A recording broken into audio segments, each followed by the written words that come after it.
Hey guys, Dr. Josh Jagoda here, and today we're going to get into the number one exercise you should likely avoid if you're suffering a supraspinatus tear or a rotator cuff tear in the shoulder. Now, a lot of times after you suffer some sort of shoulder injury, you're going to have some difficulty with overhead movement. So, yes, overhead movements are good, but at the same time, while you're suffering it, you may want to hold off on a little bit.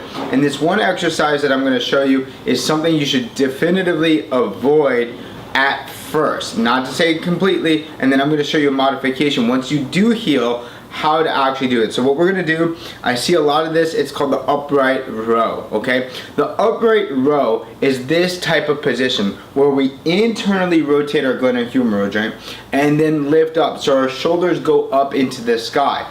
And what that does, it takes the tubercle or the greater tubercle of the humerus and it rotates inward, and then this motion, the flexion motion, will actually start compressing or lowering and decreasing the gap, creating a possible impingement syndrome. So when we do this with 10-pound weights, what we're going to see people do is we're going to see them internally rotate like this and then pull this up. And if you already have a shoulder issue on this side or this side, what you're going to notice is a lot of pain, and you can possibly fray that even more. So you can, if it's not already torn, you have a higher percent chance of it being torn if you do this type of movement. And the higher you put your arms, the more internally rotated you go, the more space that gets closed off, right? So keep that in mind. When you have more space closed off, then you're at risk for higher and higher injuries. So take this arm, you're gonna rotate. Here's the upright row. I normally, if I'm doing it for a healthy shoulder, I don't like to go above my nipple line right here, right? But if you want to modify it, don't internally rotate as much. And what you can do is just kind of come up like this, just up like that.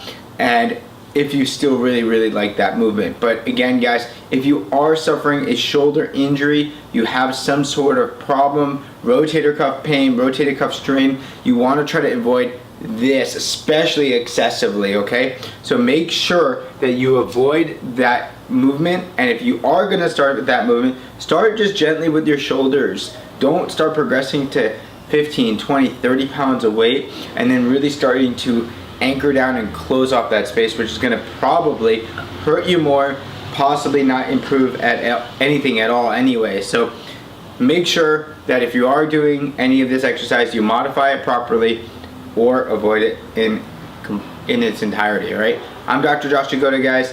Thanks for stopping by. We'll see you guys for the next episode. Take care.